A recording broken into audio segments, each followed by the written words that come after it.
Hello, আসসালামু আলাইকুম। আমার নাম ইয়াসির ফাহামি। আমি এসেছি ইরান থেকে। আমি যেটা জানতে চাই, আপনি নিশ্চয়ই সালমান রুশদির স্যাটানিক ভার্সেস পড়েছেন। একজন মুসলমান হিসাবে কেউ বইটা পছন্দ করবে না। আপনি কি মনে করেন যে ইমাম খোমেনি যা করেছিলেন তিনি কি ফতোয়াটা দিয়ে ঠিক করেছিলেন? এটাই আমার মূল প্রশ্ন। ইমাম খোমেনি যা করেছিলেন ফতোয়া জারি সালমান রুশদির বিরুদ্ধে, সেটা কি ঠিক ছিল?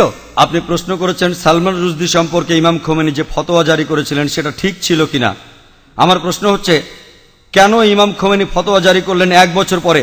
যে দেশ সবার আগে সালমান রুশদির স্যাটানিক ভার্সেস নিষিদ্ধ করেছিল সেটা ইন্ডিয়া। আর আমি এই কাজটার জন্য রাজীব গান্ধীকে অভিনন্দন জানাই। কেন ইমাম খোমেনি সালমান রুশদিকে হত্যা করার ফতোয়া দিলেন 1 বছর পরে? কারণ তাকে নিয়ে কোনো খবর হচ্ছিল না। সবই রাজনীতির খেলা। আপনি যদি ফতোয়া দিতে চান আপনি সেটা দেবেন। বইটি পৃথিবীর বিভিন্ন দেশে সমালোচিত হয়েছে, অনেক দেশ নিষিদ্ধ করেছে, আর তিনি ফতোয়া দিলেন তাকে হত্যা করতে হবে। ঠিক না বেঠিক সেটা পরের কথা। এটাই হচ্ছে রাজনীতির খেলা, রাজনৈতিক সুবিধা। এইসবই রাজনীতির খেলা। কিন্তু রাজীব গান্ধী যা করেছিলেন হয়তো তিনি এটা জানতেন না। আমি আগেও এই স্যাটানিক ভার্সেস নিয়ে কথা বলেছি, যদিও বইটা ইন্ডিয়াতে নিষিদ্ধ। আমি বইটা পড়েছি। হয়তো জানেন সালমান রুশদি বলে যে সে মুসলমান ছিল, সে কাউকেই বাদ দেয়নি। তার বইতে সে রানী এলিজাবেথকে ছোট করেছে।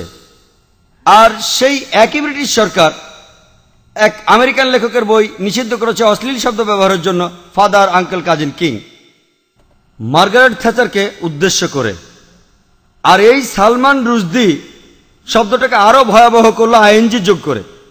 তারপরেও বইটা খুব জনপ্রিয়। তাহলে একজন আমেরিকান লেখক, তার বইটা নিষিদ্ধ হলো 4টা অক্ষর থ্যাচারকে বলার জন্য। আর এই লোক সালমান রুশদি সেটাকে ভয়াবহ করলো আইএনজি দিয়ে, সেই একই মার্গারেট থ্যাচারকে উদ্দেশ্য করে। কিন্তু সে পেল পুরস্কার। কেন? কারণ সে ইসলামের নিন্দা করেছে। এতে তারা খুব খুশি। আর আপনি কি জানেন সে বাদ দেয়নি রাম সীতাকেও? এদেরকে শ্রদ্ধা করে বেশিরভাগ ইন্ডিয়ান, তাদেরকেও ছোট করেছে। আমি শব্দটা আর বলতে চাই না। সে তাদেরকেও ছোট করেছে, তাদেরকেও ছাড়েনি। আর অনেক লোকই সেটা সমর্থন করে। তাই রাজীব গান্ধী সম্ভবত জানতেন না, কিন্তু পরে তিনি বইটা পড়ে বুঝতে পেরেছেন যে কাউকেই সেখানে বাদ দেওয়া হয়নি। তাহলে কেউ যদি সব সময় নিন্দা করে, পবিত্র কোরআনে সূরা মায়দার 33 নম্বর আয়াতে উল্লেখ আছে যে যদি কোনো ব্যক্তি আল্লাহর বিরুদ্ধে যুদ্ধ করে আর তার নবীর বিরুদ্ধে, অনেকগুলো পদ্ধতি আছে। একটা হচ্ছে তাকে মৃত্যুদণ্ড দিন, ক্রুশবিদ্ধ করুন, বিপরীত দিক থেকে হাত পা কেটে ফেলুন, অথবা দেশ থেকে বহিষ্কার করে দিন।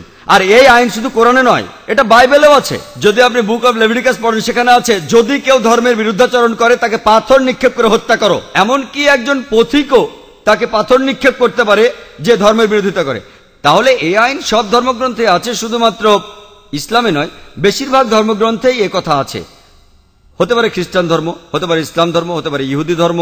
স্রষ্টার বিরোধিতা যদি নিশ্চিতভাবে ঈশ্বরের বিরোধিতা করা হয়, অন্য কোনো দেশে সীমা নাই।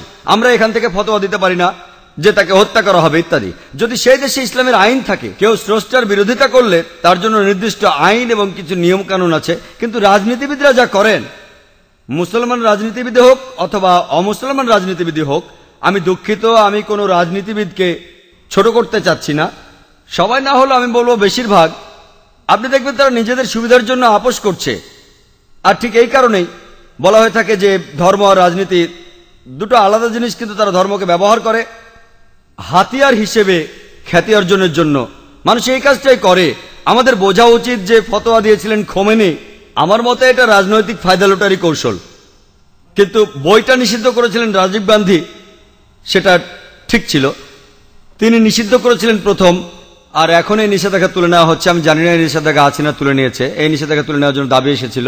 তবে কেউ যদি স্রষ্টার বিরোধিতা করে, ইসলাম বলে, খ্রিস্টান ধর্ম বলে, খ্রিস্টান ধর্মে তাকে পাথর মেরে হত্যা করতে হবে। ইসলাম ধর্মে 4টা পথ আছে, হত্যা থেকে বহিষ্কার পর্যন্ত। খ্রিস্টান ধর্মে একটাই পথ, শুধুমাত্র পাথর মেরে হত্যা করা। ইসলামে 4টা পথ আছে, বেছে নিতে পারেন। খ্রিস্টান ধর্মে শুধুই পাথর মেরে হত্যা করা। আশা করি আপনি উত্তরটা পেয়েছেন।